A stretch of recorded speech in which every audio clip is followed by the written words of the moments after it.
everyone, this is Tanya with Flying Dog Studio. Thank you so much for joining me as I add another entry to my sketchbook. And as we spoke in the first video in this series, I am dedicating this to Impressionism work, and I have started working with Caran Neocolor II. So that was my first one. I'm ready for my second page in this book, and this is a homemade book that I did. If you did not get to catch where I made this book, I will put that link down below so you can see how I made this book. I'm getting out the Caran, kind of hard for me to open, but we're going to pick out our palette. And getting started here, we have a lime green, light olive, and I believe this one is yellow green. Yes, yellow green, a grass green, a dark olive, brown, ochre, umber, which is wonderful for making colors darker, golden yellow, orange, carmine, purple, pink, light gray, and last but not least, the white, which we are going to do something special with that at the end, so hang on. Now, as you can see, I am putting a couple of scrap pieces of paper underneath that page so that I don't color on the page below, or when I add water, I don't get that on the page below. Kind of keep that from getting pre-colored, if you will, before we're ready to use it. So my first step on this is just to block in some color. My reference photo comes from a website called Unsplash. If you've watched my videos, you've heard me mention it before, but I will put that link below. Unsplash is a website of freelance photographers that offer their photographs free to use as long as you give them credit in however you're using it. So down below you'll find a link to Unsplash. You can also find them in your app store, so you might check there as well. And I will have the name of the photographer that did this picture. So they do not sponsor me in any way. I just love Unsplash, and I would love to give credit where credit is due, and I love helping other artists, so I'm going to put that photographer's name below. I have used only a portion of the photograph. I'm wanting to do, as I said, Impressionism, and the best way to do Impressionism is to find a photo that's a little bit out of focus so that you can concentrate more on shape and color and less on details. I am naturally a person who likes to work with realism, in particular portraits, so it's a little difficult for me to only look at shape and color. I really want to zero in on details. So this forces me only to look at shape and color. So I'm going to continue to do that here. I'm going to just block in colors. And I will need to warn you in this video, we start out okay here as far as lighting goes. I don't want it to be too bright. I don't want it to be too dark. I like it to be like Baby Bear, just right. But unfortunately, I do work in front of a window to get natural light. And unfortunately, where I live in the southern U.S., in Arkansas, we have gotten some pretty nasty weather lately. Our weather can't decide if it loves us one day and wants to kill us the next, or what it wants to do. So this actually took several days to finish. I started and then had to quit because of storms, and then you will see that the lighting goes down and then it comes back again. We have a bright and sunny day. So you just never know. If you don't like the weather here, hang around because it will change. So I'm going to keep on adding some color here. As I said, just blocking it in. I like to call this gesture drawing. That's what it's called when I talk to my students about getting the gesture, just looking at the movement. I'm looking at the movement of the flowers in the piece, and this again is just a zeroed in portion of a larger picture. I didn't do the whole thing. Now that we have the color down, we are ready to add the water, and I am using my favorite brush. It is from the Royal and Langnickle Zen series. This is a size 8 round. You can see I have a 1 cup of water and a microfiber cloth that I am tapping my brush on. You can use any kind of cloth. We just happen to have an excess of these, so I'm using the microfiber cloth. You do want to, as you're activating these colors and making sure all the pigment has been activated, you want to not just go just with the same wet brush from one color to the next. You're going to want to clean your brush between colors, otherwise you're going to have a big mess on there. Some colors I do work, like the greens and the yellows, I will go back and forth because this is a very yellow-green piece. And this background, and this is what this is for me, a background. I've kind of laid out where the flowers are going to be, and I'm going to come in a little later with a little more detail, but not too much. I'm trying to hold back on that, trying to keep a rein on it. But I do want a nice background to put those flowers in so you can tell they are flowers and not just a hot mess as it looks like right now, because I know that's what it looks like. But we're going to keep on doing this. This is going to be my process. Once I get all of this color activated, I'm going to let it dry. You can also use a hair dryer to dry it if you want to move it along a little bit. And as you can see, it got a little darker in this picture. But I'm coming back over the top, and you're going to see that a couple of times with these colors. I'm going to put the color down, and then I'm going to use the water to activate, and then we're going to come back in the same areas, but each time I get a little bit more refined and a little tighter in the areas where the flowers are. So I'm going to stop talking for a few minutes and let you watch me work through these steps. And just remember, every time I put water on, I do let it dry. And then I'm going to come back in a few minutes and talk about the last step that we're going to do in this piece.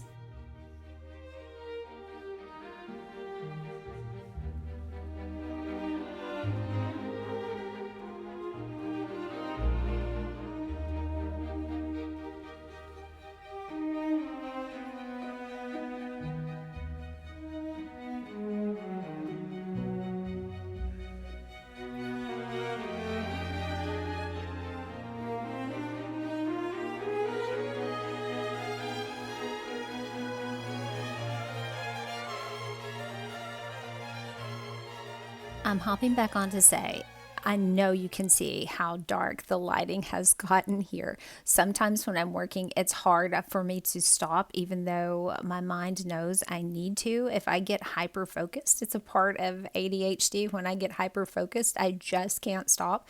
And so I had to force myself to stop here. So you are going to have a few frames here of the light being darker, and then I stop and I come back and the light's brighter. So again, a lot of storms and clouds. We did spend some time in our storm shelter. If you are not from the U.S. and are unfamiliar with tornadoes, a lot of Arkansans, a lot of people in the South, we do have storm shelters. So we spent some time in our storm shelter, and one tornado actually missed our home by just several hundred yards.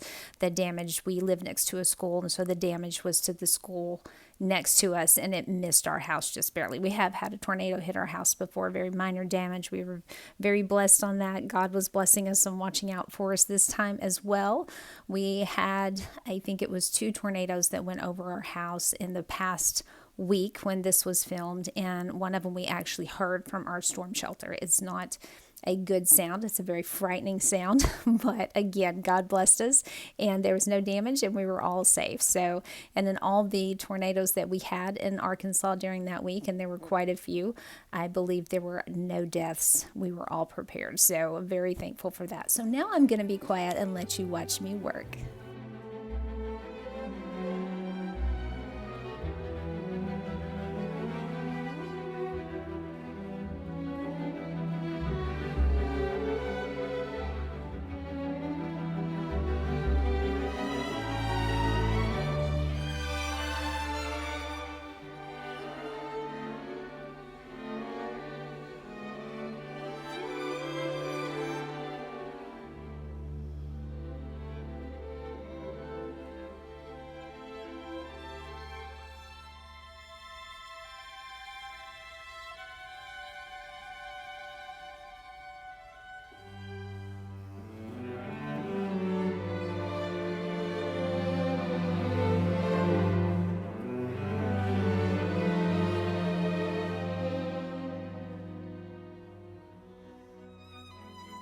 If you have seen any of my videos in the past, you know I will always pull out this little plastic mat and put it to the side and use it as a palette. This is actually a small cutting board that was a free gift and from our local Walmart grocery pickup. And the back of it, while I don't use it in the kitchen, the back of it has a wonderful texture. So if you have anything that has a texture like this, you can use both these water-soluble oil pastels. If you have watercolor pencils, you can color on here. You see other stains on there from previous times that I've used it. I've used this with the Derwent Ink Tints pencils, and I'm also using it with the Caran. But you can color on there and then activate it with water and use it just like you would a regular palette of watercolors. So that's what I'm doing here, and this is how I'm getting my details. So I have all of my background, and this looks wet in some places, and you can see I do have some ballooning. I don't worry about the ballooning when I'm using this because I know I'm going to come back and paint on top, and since I'm doing an Impressionist piece, that really, it doesn't matter to me. It's all going to work together. So I'm using these while I'm putting water on them. I don't want to have them too wet. I want to keep them a little more dry so there's not as much water on my brush. And if you've watched any of my Beatrix Potter series, that is something that she does, is she uses what I like to call dry brushing, which you think this is watercolor, it can't be dry brushing. For me, that just means not using as much water. So I'm not using as much water, and it makes the colors a little more vibrant, and it allows me to go on top of other colors that are darker, because you're going to see that in the end with the white. I promise you we're going to do something fun with that white. And so I still have my white over to the side. I used it a little bit when I was laying down my colors because I wanted some light pinks. And if you have colors come on right here that are a little too bright, I'm not going to use white with them. What I do is just, you'll see me tap my brush to the side on the cloth and get the color off. I'm not actually dipping it in water, and then I'll come back and tap those colors again, and it will knock back the intensity. So the one I'm working on right now actually had a little more definition. You could tell it was a flower. It just didn't look like little fuzzy pink spots in the background. So I'm just freehanding that in. I really love to freehand paint like this, just doing some loose painting. So that's what I'm going to be doing here. And this is the process on this. And I am working kind of all over the page. You will see that I'm working in one spot and then another, and that's so I can let those colors dry. Because if you don't let these dry, you can, like with any color, you can pull them up off of the page, and I don't want to pull it up off while it's still wet. But if you let it dry, then you can kind of layer these colors, and that's what we want to do. So I'm going to continue to mix right on this palette back and forth. You will see me add a dark color in a few minutes. Have I added? Oh, I have not added on the palette yet, but I'm going to be putting some umber on there, and that is a great color for making shades out of all of these other colors on there. And I'm mainly going to be using it with that brown and that ochre. So be watching for that, and I'm going to hop off and come back on in a minute when we start using that white.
Okay, so I lied again. I'm hopping back on now because I rarely use my size 2 round from this Roll and Langnickle series. I really like the size 8. I try to use it for everything, but because this is a smaller book and it has smaller pictures, it has smaller details. So I'm using this to get some of the stems in. If this were a bigger painting, if I were doing an 8 by 10, I would probably do everything with my size 8, but I did go ahead and buckle on this, and I pulled out that size 2. I had it handy at the beginning because I thought I might use it, so that's what you're going to see me doing here. Some of these stems, I don't want them to be too bright, so you'll see me get my size 8 out occasionally with a little bit of water on it, and I run it beside those, and that kind of narrows the stem down a little bit. I can do that because the color underneath is dry and that stem is still wet, so if the brush is not too damp, just a little bit of water on it, it'll pull that color right off and kind of thin it out for me.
Okay, we are finally ready for that white.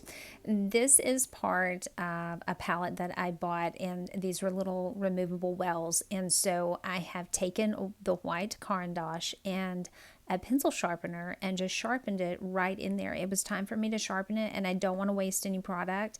And I like to do this because I can add a little bit of water. There wasn't a lot. Notice that was just drops. So this is super thick, and I'm using it straight from that little well and going back and forth, and I'm able to add white right on top of some bright colors. So it works almost like watered down acrylic, and you'll see it's a little pulled up on there right now, but once it dries white on there. You don't see the other colors, and it worked really well because I did have some white in the background. So this is how I use my white so that I don't lose any of the product. The product over on the palette is going to be lost. I do like to start with a new palette each time. I know a lot of people don't like to do that, but when you're sharpening these wax oil pastels, you do lose product. So I didn't want to lose that because that's a lot of product, and this is how I've decided to use it.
just a few more details to go, and then this piece will be finished. Thank you so much for joining me for this video. We have a lot of new people that have joined the channel this week. Thank you so much. I am so happy that you're here. I even met someone from Ontario, Canada. So welcome to all my Canadian friends. Let me tell you guys about the channel. If you have any tips or tricks, if you work with Caran, Neocolor II, if you work with any of the other things that I work with on the channel on a video, or you do Impressionism and you have a tip that might help myself or someone else, please put those in the comments below. We like to be a community that helps one another out as we learn and grow together in art.